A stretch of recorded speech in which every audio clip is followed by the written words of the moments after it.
This is a message to all my supporters of this podcast.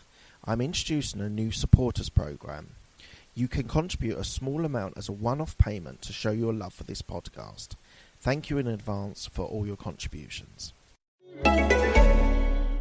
News, laws, and regulations are changing by the day. We get it. And at ADP, we're here to help guide you with up-to-the-minute compliance expertise, so you can pay your people accurately and on time, regardless of what each new day may bring. Learn more at adp.com.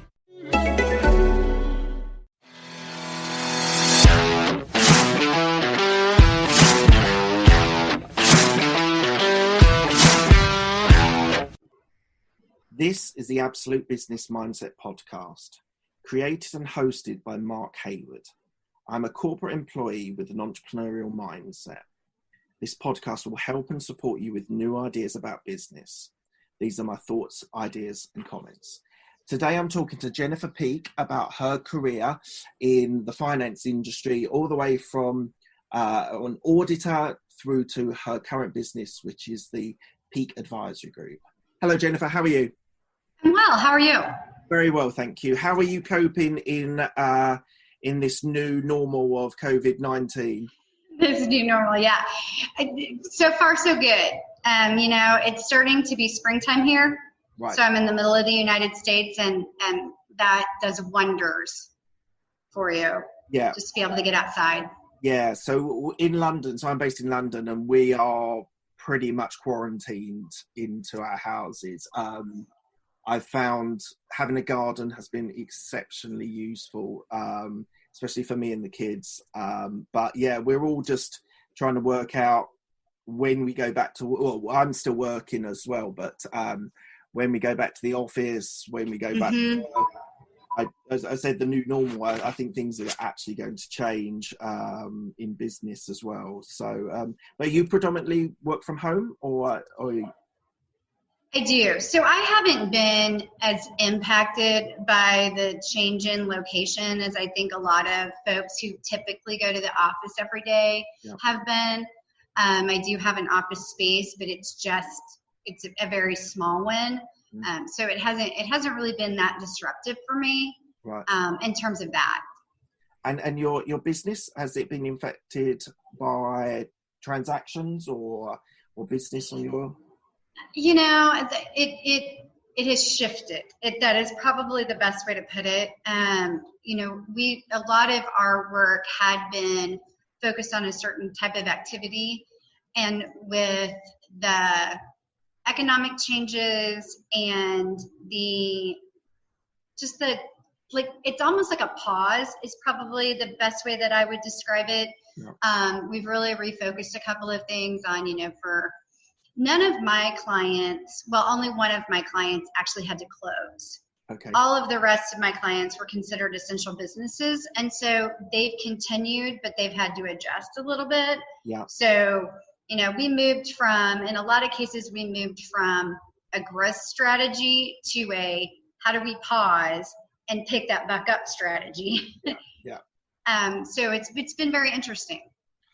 Right. Yeah. No, interesting times. I genuinely don't like interesting times. I like it when it's nice and quiet and everything's ticking over. But anyway. Yeah, I'll tell you what. I think a lot of us would right now say there is something to be said for the status quo. Yeah.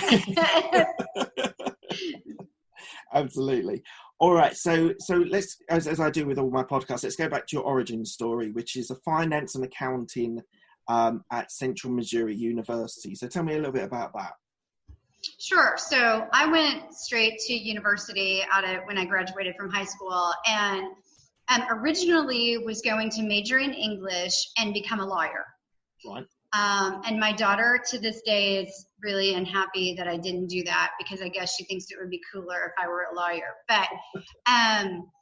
But switched that to finance. Got about halfway through my college career and decided that I really wanted to be eventually a CFO. Right. And so back at that point, the pathway to becoming a CFO really involved going through the public accounting side and getting your CPA license and doing all of those things. So I added accounting to that degree, graduated from there, and went straight into public accounting as an auditor. Right. So yeah. So why did you why did you change into accounting? Did you think it was like a good long-term career path for you? You said you wanted to be a CFO. Was it the trajectory that you wanted in your career, and you felt finance was the best place for it? Yeah, with all of the intelligence that a 20-year-old can possibly have about where their career is going to go, that's exactly what I thought. I mean, what I did was, because of a lot of the classes that I was in, we had to subscribe to the Wall Street Journal. I looked at the want ads, right, the employment ads, and looked at what the requirements were for the eventual career that I wanted to have. And there was a lot of requirements for that public accounting background, for that CPA license, you know, those different sorts of. What is CPA? Is that auditing in the US? In the US, it's a certified public accountant. Okay. So for a lot of folks that do taxes have a CPA license. You could also you don't have to be an auditor to have gotten your CPA license. Okay. So why did you choose auditing? I've got friends of mine some friends that were auditors, and they did their 3-year training and then immediately went out and found something different. And then I've had friends that have just really enjoyed the atmosphere, going to the client's premises and doing the auditing, and found it really rewarding. Which side did you sit on? I sat firmly in the middle of those two things. I spent 5 years in public accounting, and spent the whole entire time on the audit side. That was just where I entered the firm at, and I really enjoyed that. I never felt the pull to the tax side. There were certainly people that did, and they were much better at that. I'm glad I didn't end up on the tax side. I left public accounting at the point where, so I entered public accounting in the early 90s. And in the United States, there started to be a shift in public accounting where, as you moved your way up the food chain inside the company, you were really responsible for going and getting your own clients. Okay. And around that 4 to 6 or 5 to 7 year mark, that was when you started to get into that manager role and that partner track. I didn't see myself being a partner in a public accounting firm. And in the United States, there's also this, or at least there was when I was in it, that's about the time that you're at your maximum market value if you want to make the transition to a private company. Right. So it was a combination of those types of things. I enjoyed immensely going out and working with a variety of different companies. I did have engagements that I worked on each year, so there was some consistency there as well. It was great. Our firm was a smaller regional firm, so I got to work with small to mid-sized companies during that part of my career, and I really enjoyed that quite a lot. We'll be back after a quick break. Hi, I'm Alex, the host of X Health Show. Meet the future of healthcare. Think X-Men, that's X Health. Actual superheroes behind programming living cells to cure cancer once and for all. Tech that detects preterm delivery in seconds, brain-computer interface, or apps that employ AI to match you, your disease, with the best treatment. X Health Show brings to you visionaries who push the boundaries of healthcare from Switzerland, the heart of Europe and the most innovative country in the world. Let me introduce you to their startups. Head to X Health Show, meet the future of healthcare. Happy to greet you there. So you said that you've been in the finance industry for 25 years. I saw 25 years since the 90s. How has it changed in those 25 years? Oh, goodness. Well, I will say this, and I think a lot of people can say this about their industries. It's faster. You know, there's just the rate of change in business and in the financial elements of business. It's just the pace keeps increasing.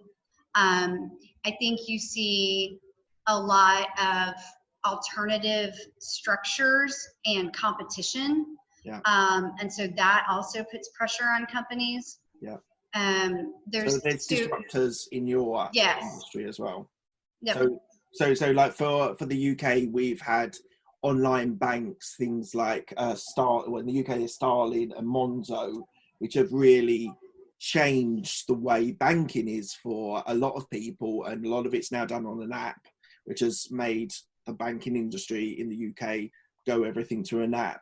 So do you think those sorts of disruptors have enhanced the industry, or have they sort of just changed the industry? I think I definitely think there's an improvement. My philosophy in general is that the enhancements and the changes that come from those elements and the introduction of them, even if it's not from a specific app, is good for everybody. I mean, it forces existing companies to think differently, to at least evaluate. I think one of the big things, and this is part of what I think you're saying, is, it used to be 20 years ago where your competition for any particular company was really driven by a couple of different things. One was geography. Yeah. Right. So it was much more, local or regional or national, and you knew what playing field you were on. And then secondly, the size of company that you were helped define who you competed against. Yes. But now the smallest company, because of the disruption and the innovation, can compete against the largest one. Yeah.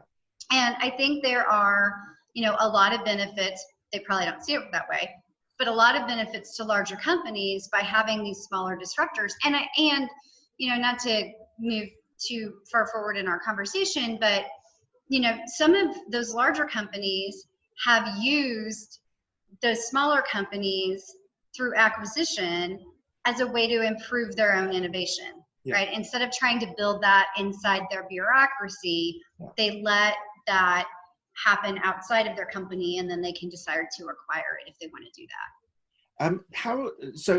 So for these sorts of large corporates in the finance industry, do you think they can actually be entrepreneurial themselves? So like an entrepreneur, do you think that is easy, hard? Because I've got a particular view so I work in technology in a big four, and I've found that from a technology point of view, you can set up, they call them labs, where they can develop a technology very fast and then put it back to the business.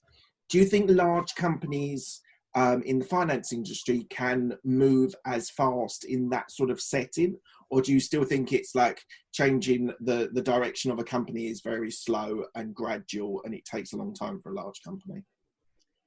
Purely from the financial elements, I think it takes longer.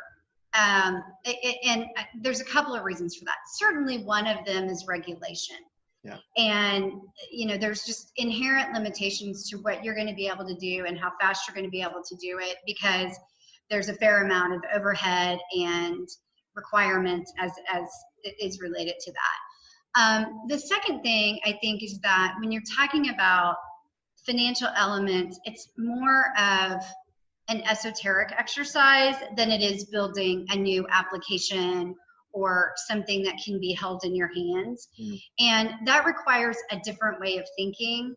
And if you're inside a large company, unless, like you're saying, you have this kind of lab environment, regardless of what problem they may be trying to solve, unless you have that sort of lab environment with the open-ended, go be entrepreneurial and innovative, I think it's hard to get that inside a company if you're just in a regular department. So do you think, so interesting point you made about regulation. So obviously the financial industry has been more regulated over the years. 2008 changed the way for the finance industry considerably. How do you view regulation? Do you see it as a positive way of being able to put a check in a business, or do you find that it inhibits businesses to be entrepreneurial, or make changes? I much more an inhibitor than I think the intended protection. I think a lot of regulation starts out with a really good idea and ends up in a bureaucratic checklist. Yeah. I'll use it completely. Well, okay, it's not completely non-financial, but in the United States, one of the regulatory reactions that happened in the early 2000s, when we had some of the things like Enron happen, was something called Sarbanes-Oxley. Yeah. And, a lot of times what you see is this giant pendulum swing, right? We were to the far right or far left, and then there's a regulatory overreaction, and the belief that the regulatory environment can stop some of that behavior. And as a result, you see a lot of checks and balances get put in place that really just create a bunch of overhead for whomever they're applying to. I worked in a public corporation when that was enacted, and my personal viewpoint of it was, okay, nobody should feel better because we're complying with Sarbanes-Oxley. We're complying with it. We're all now doing what we're supposed to do, but this shouldn't make you feel better about the financial results. It kept us busy for a couple of years trying to do the compliance. And the challenge is that's exactly what it is. It's just compliance. You're not getting a better product. You're not getting a better result, but we all feel better because we got the checklist done. Yeah. And that's an interesting. So Sarbanes-Oxley was impacting when I first joined a Big Four, and I totally empathize with it was an overreaction, which then, as you said, for 2, 3, 4 years, we were just understanding what it meant and the ramifications of what it was. And as you say, you're just scrabbling around to make yourself compliant.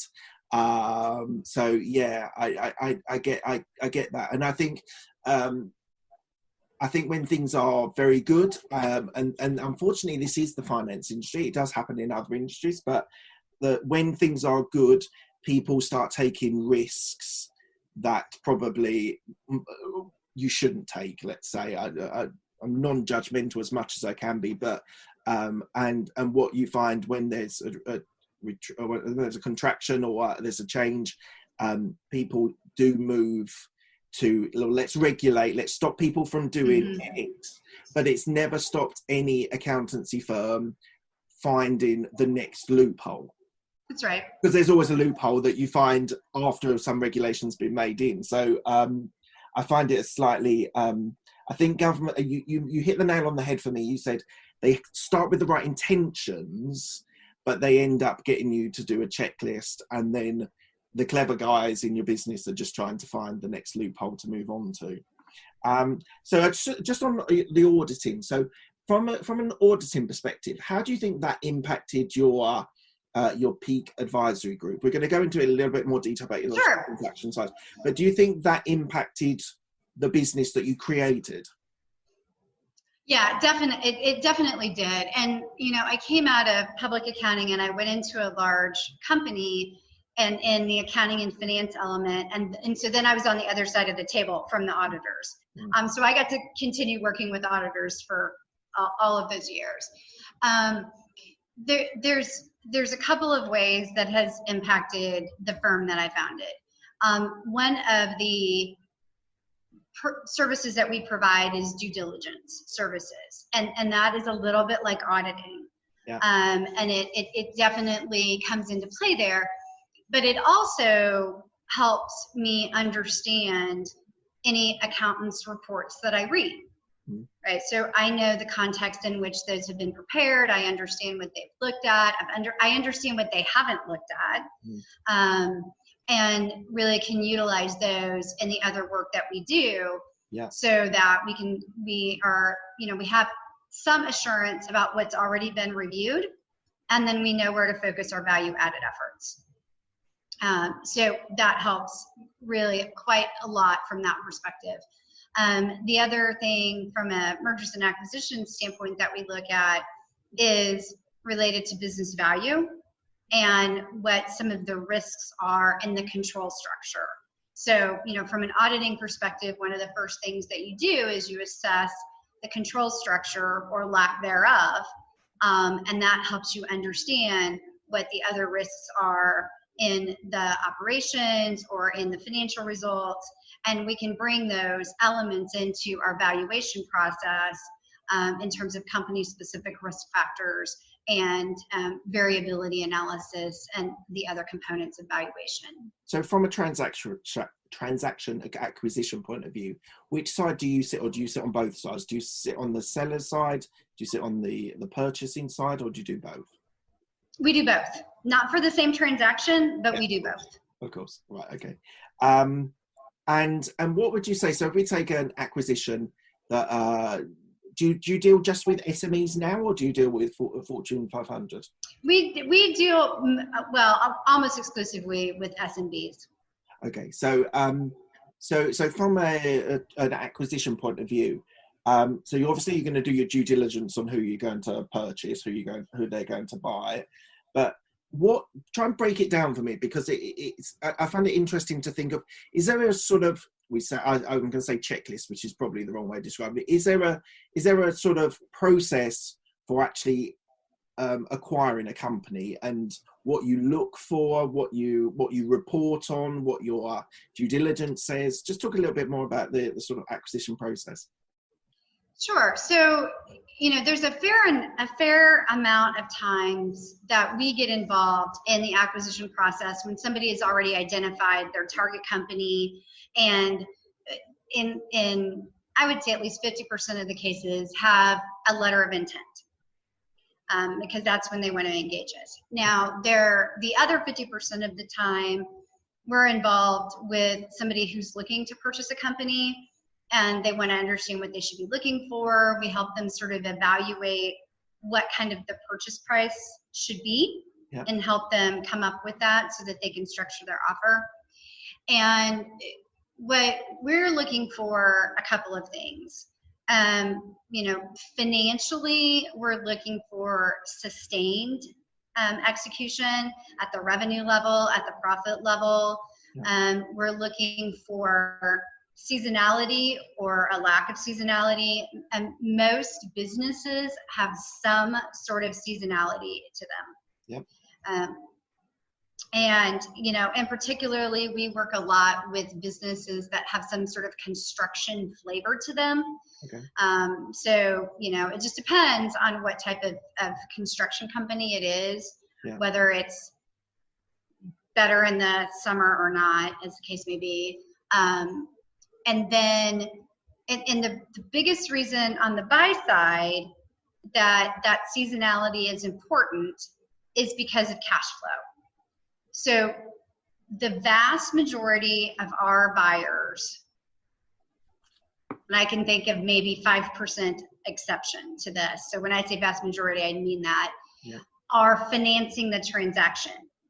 So they're going to have debt service on the company that they're buying, and probably 75% of the time, that company doesn't have debt service on it currently, right? It's a founder company. They've had it for 25 years. They don't have any debt.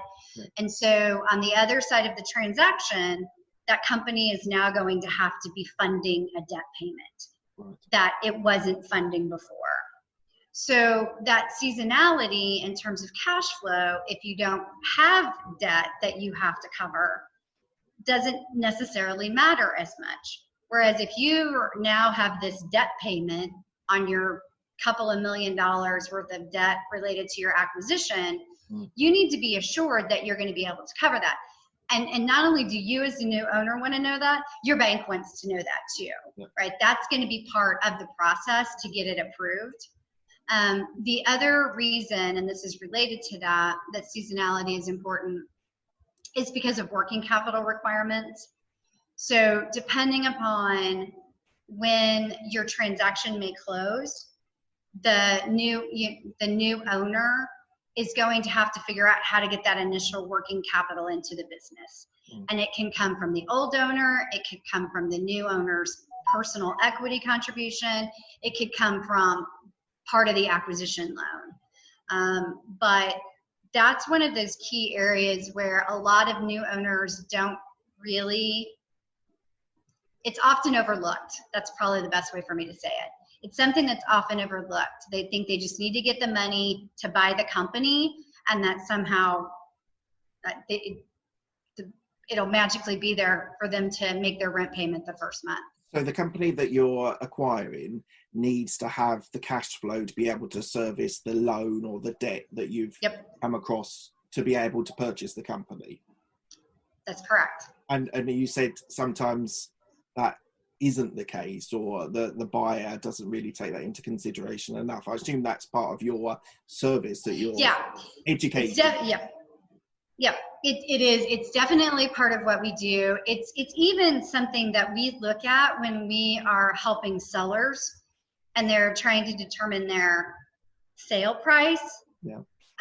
Is to say, okay, that's fine, and I understand why you want that to be your selling price, because you believe that's what the company is worth, because that's the way the math works out, because that's what you need to fund your retirement, whatever the driver is. And the odds are high that somebody buying this is going to need to take out a loan. They're going to take out the maximum loan that they can, and if they do that, you're never going to get a bank to approve it. Right. So you can roll the dice and hope that you find somebody with a whole bunch of cash that either wants to put that cash down, or they just want to buy your company for cash, or you need to rethink your sales price. So you're part of the acquisition, part of the buying. You're sort of, are you educating? Are you sort of, I suppose educating might be the wrong word, but you're trying to influence your client what the right offer or the right deal package that you're trying to do to be able to buy that company? I think education is the right word. There's a lot of,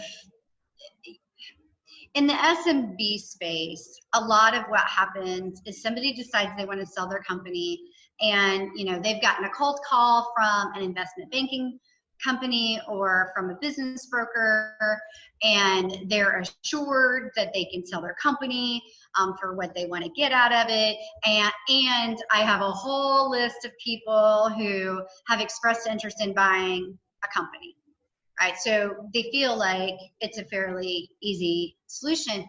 Yeah. And a lot of the people in that industry are interested in getting the most listings that they can, because they know that not all of them are going to close. And so you've got a fair number of unsophisticated sellers. And when I say unsophisticated, I don't mean business unsophisticated. I mean, they've probably never bought or sold a company before.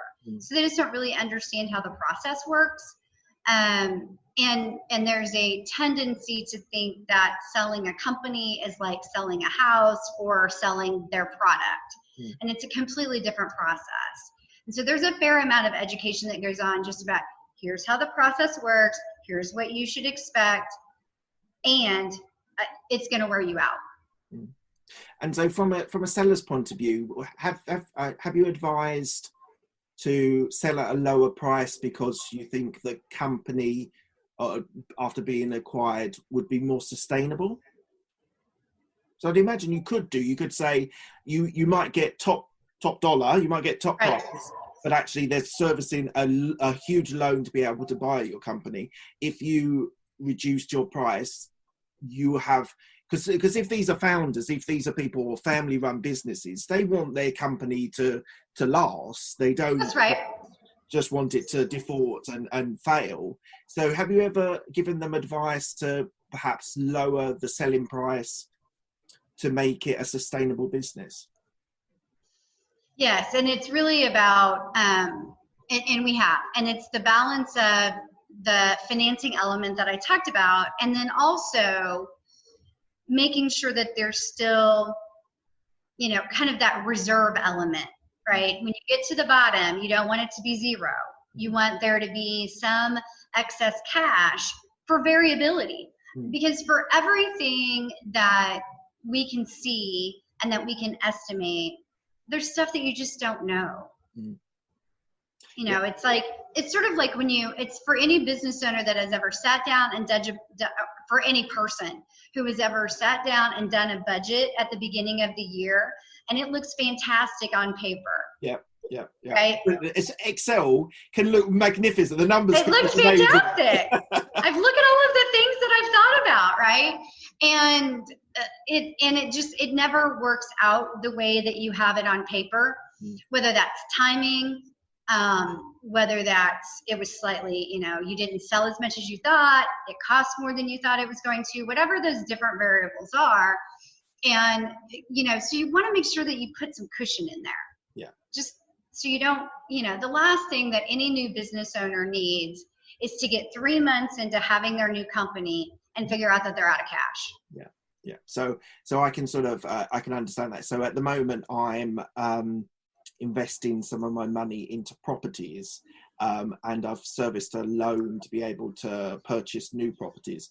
And I did a podcast not that long ago, maybe a week or so, maybe 2 weeks ago, which was things take longer than you think they're going to do, and they're going to cost you more than you think they're going to do.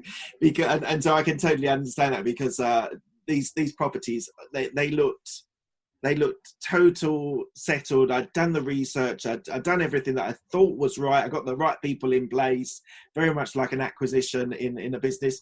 And then there was just this curveball that you just couldn't have imagined: slowness of the local authority, or the sellers stalling because of X and Y. And so, I can totally appreciate that. But it's very difficult.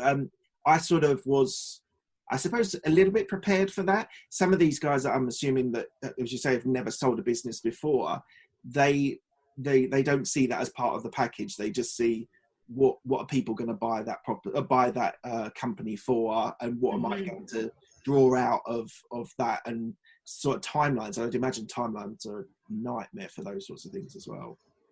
Yeah, and one of the challenges that we face with some of the sellers is it's an emotional thing, but it's this the math part of it is that there's a belief that they should get credit for their sweat equity, even if that's not showing in the results of the company. Yeah. And I completely understand that, and sweat equity doesn't pay the bills. So there's also that challenge, and working through the emotional elements of it, and really being neutral in the conversation.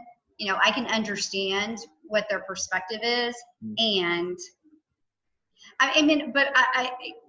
there are some sellers who have flat out said, now this is not the way it ended up, but have flat out said, if I can't sell my company for X, I'll just close it. Really? And that is such a, I'm like, okay, I'm not sure in what world, like, let's say they said, if I can't sell my company for $2 million, I'm not going to sell it. I'll just close it. I don't understand why you would choose zero over like 1.5 million. Yeah. But it becomes this emotional thing, this belief that they have around how much their company is worth, and that they would just walk away.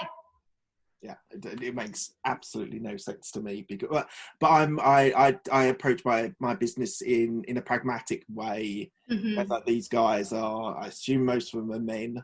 That's quite a huge generalization, but it sounds like a male trait rather than a male trait, if I'm honest.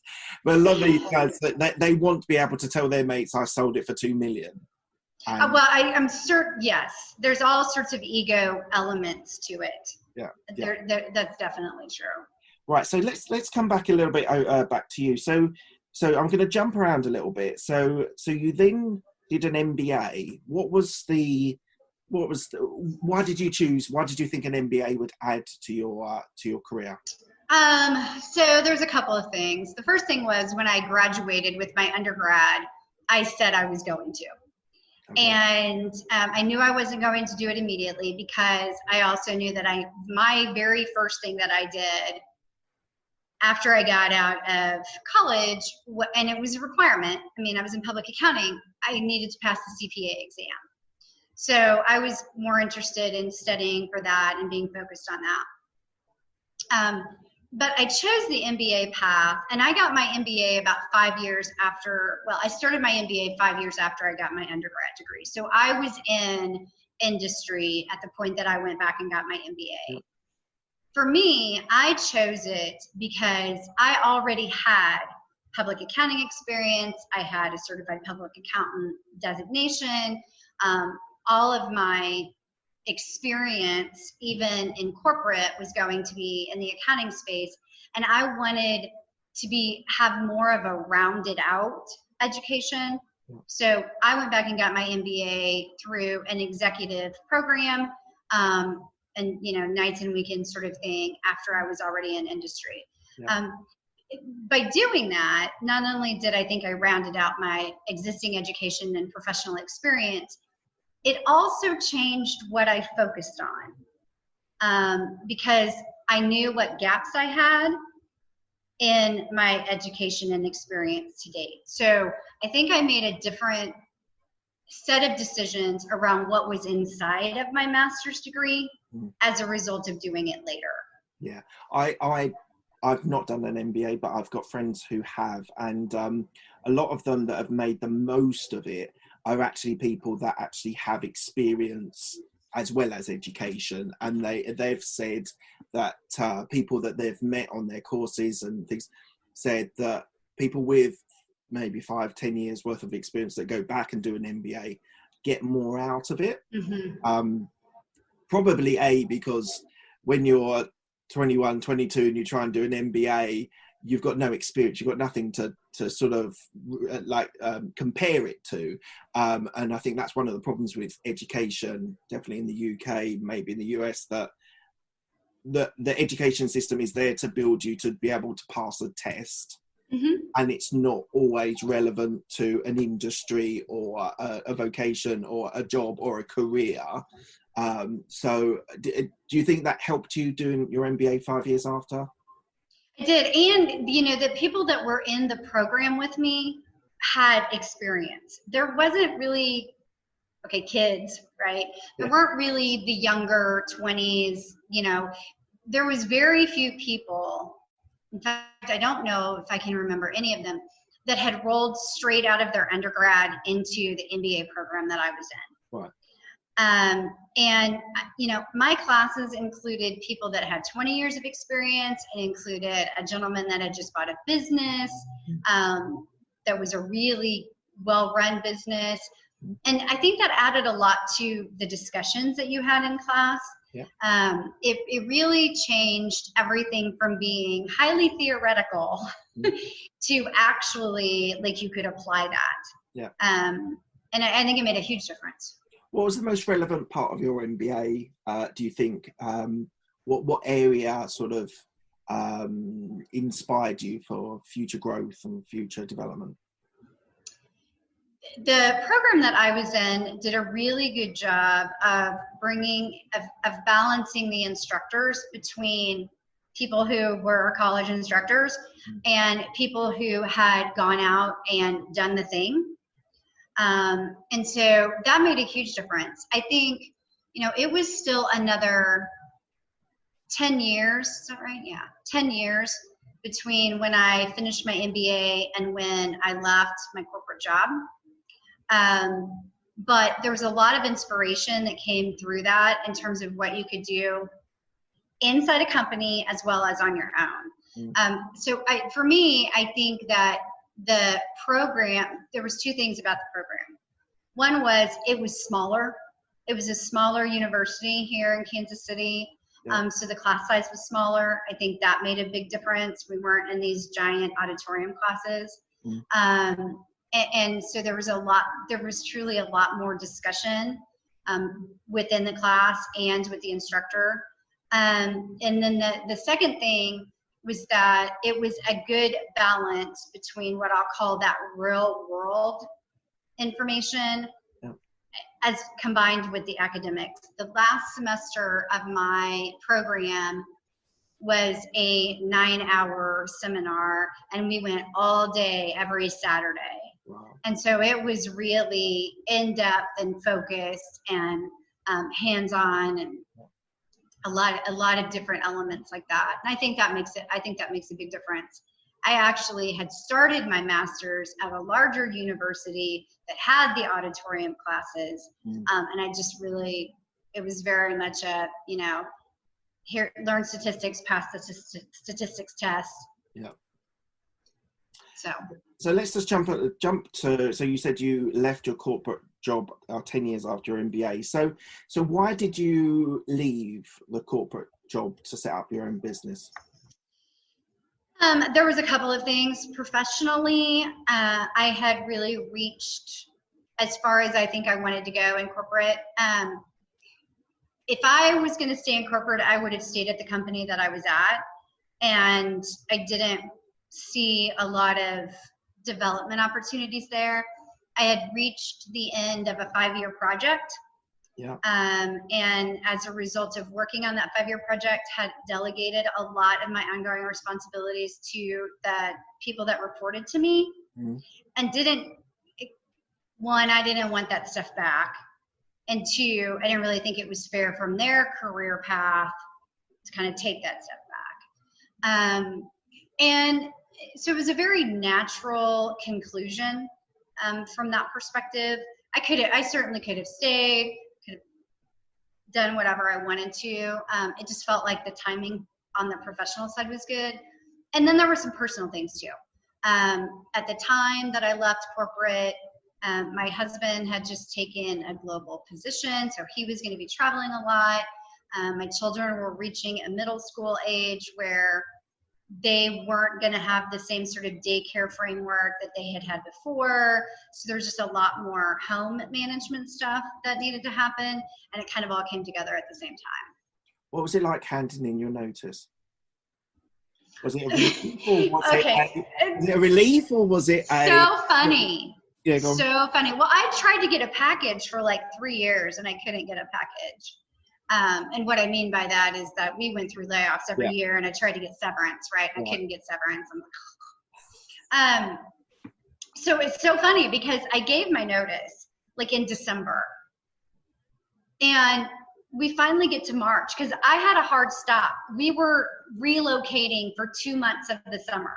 Right. I was going to physically be gone. And we get to March, and I'm like, I told my boss, I'm like, dude, we're going to have to tell people. Like, we got to start working on the transition plan. I can't pop up 2 weeks before I leave and be like, whoop, I'm gone. And so he was like, but he was negotiating with me. I mean, seriously, up until I actually left, he was negotiating with me. He was like, okay, well, how about this? How about you just take 2 months off and then you can come back? I'm like, no, that's not where I'm at. I'm leaving. Well, it's nice to be wanted, isn't it? Yeah, I mean, it was, I had a great boss. I had a great team. There's a lot of things one of the things that I would say about leaving that environment was I really felt like I left on a high note. And that's good. I mean, if nothing else, like if I failed miserably, I could go back to work. Yeah, absolutely. So your business talks about that you concentrate on, and maybe I'm misleading, but you concentrate on women-led businesses. I suppose what do you think that's something that the finance industry struggles with? Or did you just have a passion that you wanted more women leaders in the finance industry? It's really both. I think a couple of things. Number one, I think you have a lot of women-led businesses that are reaching a cycle of maturity where they need more of that mergers and acquisitions strategy and understanding. It's not something that is really that commonplace. I mean, at the end of the day, the M&A industry is 90% male. And there's a certain amount of fluency and comfort that I think comes from talking to somebody that you feel is more of a peer. So I felt like this was an underserved market. Certainly, I'm a woman business owner, and so I can also understand a lot of the things that they're trying to do when they're building their companies. So there's a rapport there as well. Yeah. And it, so it was really a combination of those two things. And one of the things that's really interesting is that I would say accounting and finance as a career, if you're out there in the world, whether you're in public accounting or in the corporate space, it's fairly well represented. I mean, in my personal experience, which is long ranging, it was, I mean, I don't know if it was always 50-50, but it was pretty well balanced. Yeah. Which makes it more interesting that the M&A side of things is not. Mm-hmm. And I think that can be intimidating. So I agree. I think my experience of corporate world is that, especially up to a sort of senior manager level, is definitely very well represented. Again, you wouldn't want to say 50-50, but it's well represented with women careerists. I would say the further you go up to director and partner, it sometimes is a little bit more difficult for women because of childcare duties and ambition. Maybe not. They don't want that, which is totally understandable. But so I would say that I think corporate world is quite well represented with females in finance industry. I would say we're still like entrepreneurs, business owners, still is probably, and I'll look for you to give me guidance on this, is probably not as well represented. Entrepreneurship is, in my view, still seen as a male-dominated area. And as you said about the company that wouldn't want to sell under 2 million, that sort of ego is still quite prevalent in the entrepreneurial mindset of people who want to own businesses and want to sell and want to do this and do that. So so do you think that's fair in the market that you look at? It is. And I think there's also one of the things that we've historically seen is that, and I don't know who really is I don't know where this representation has come from. A lot of men will either start or buy businesses from very much of that entrepreneurial mindset and from the perspective of, I'm going to grow this. And right, this is a company, this is a business, and there's a certain approach that comes with that belief system. Historically, what I've seen on the female side and is more of I've started a side gig, I have this hobby business. They don't seek funding, they don't grow as quickly. And look, there'll be all kinds of people who'll be like, yes, but what about Sarah Blakely and what about this? And I agree with that. Yeah. I mean, I definitely agree with that. But I think what you see on the female entrepreneur side is either really small companies that are basically a self-employment thing, or somebody who has knocked it out of the park. And you don't see a lot of SMBs that are female-led. And, I think you do see that changing. But, one of the things that I'm trying to work towards is providing that foundation for the women who want to do that. And having them not be as intimidated by the financial aspects of doing that. For my female founders and women business owners, one of the things that I say is, I don't know that you're going to want to sell your company or when you're going to want to sell your company. But one of your goals should be to create a foundation that gives you multiple exit options. Right. Because 5 years from now, maybe you want to do something different, whatever that may be. So how do you creating the way to make sure you have options is what we're focused on. So sounds very sensible. And I think a lot more companies in this space should be thinking about the exit strategy. Might be something they want to look at further down the line. It might not be today, but further down the line. So I think that's a really, really sound value that you add. So so in the finance industry that I've been involved in, there's been it's always been described as war stories. Now, obviously, I'm not expecting any names or anything like that, but if I was to ask you one, just give me one of your favourite war stories of the finance industry, i.e. something that happened which was very extreme or was very disruptive or was very, like, maybe even just outright wrong. Is there anything that you would like to share with me? You know, there's so many things. I think that one of my favorite ones, because I think it was one of the more creative ones I worked on, and this goes back years and years and years. I was still in corporate at the time, and but it tells you what can be done, and you don't have to be inside a really big company to do this. But we decided we had a group of assets that were never run like a business, but could be run like a business if you could package them all up and sell them to somebody. And so we went into each detailed system of that company and pulled out the relative parts that belong to this business, made it into a business, and sold it. Wow.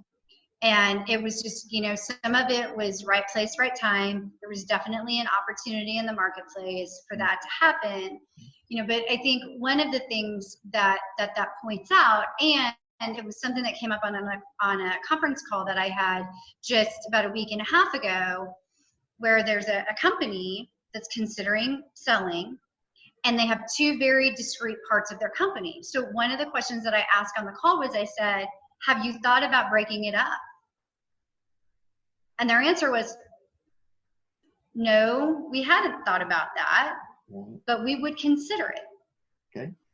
And so I think that as a business owner, you know, each of those examples, one was 15 years ago and one was a week and a half ago, there's an opportunity to look at your company and say, I bought this, or I created this in sort of this holistic environment. Yeah. But what if it wasn't like that? Okay. You know, there's, you know, the argument a lot of times for companies, like let's say you have a product and a service, is that, well, they're very complementary and one enables me to do the other. And, you know, there's all of that sort of rationale. And that's probably all true. And there are companies that only sell products and companies that only offer service. Yeah.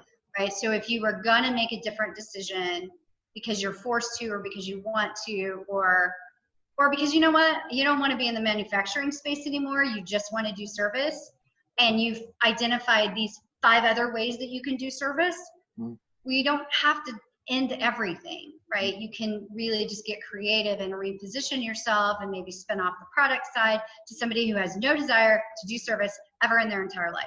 Right.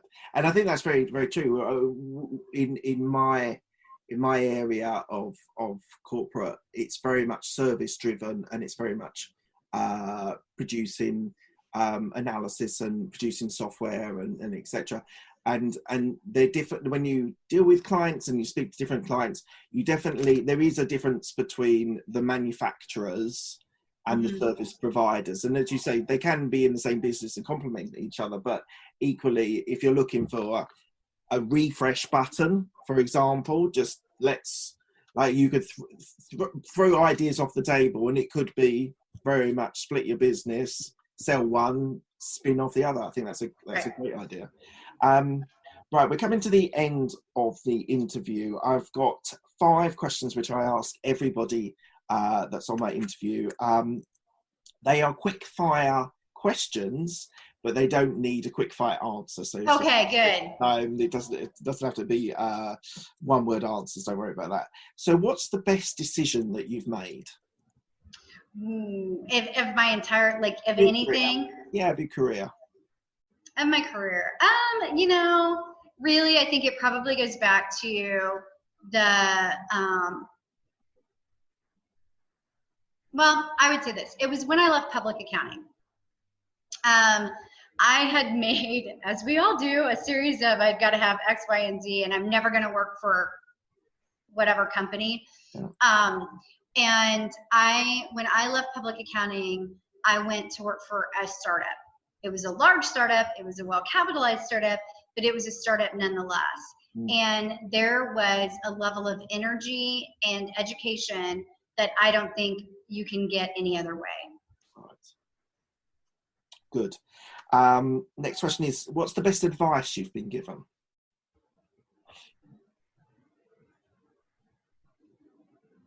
I think the best advice is it's related to decisions, and not, you know, once you make the decision, that decision has been made, and to not go back and question it.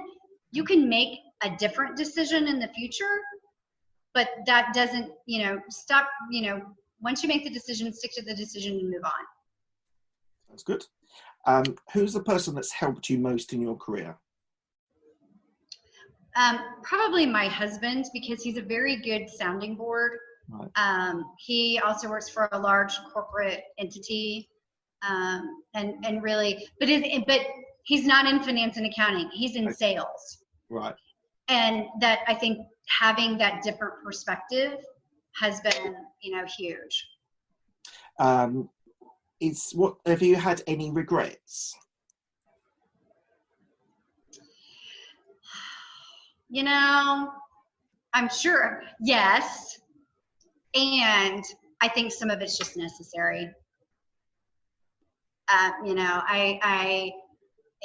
some of it, most of it comes from how I started my business and some of the missteps that I had in the early years. And other than maybe I could have gotten through it a little bit faster, I don't think I wouldn't have had to go through it. Yeah, that's fair enough. I often get with the regrets question, you either get sort of two answers. No, because I am who I am and this is where I am. And it's like, right, if I changed anything, I wouldn't be here, right?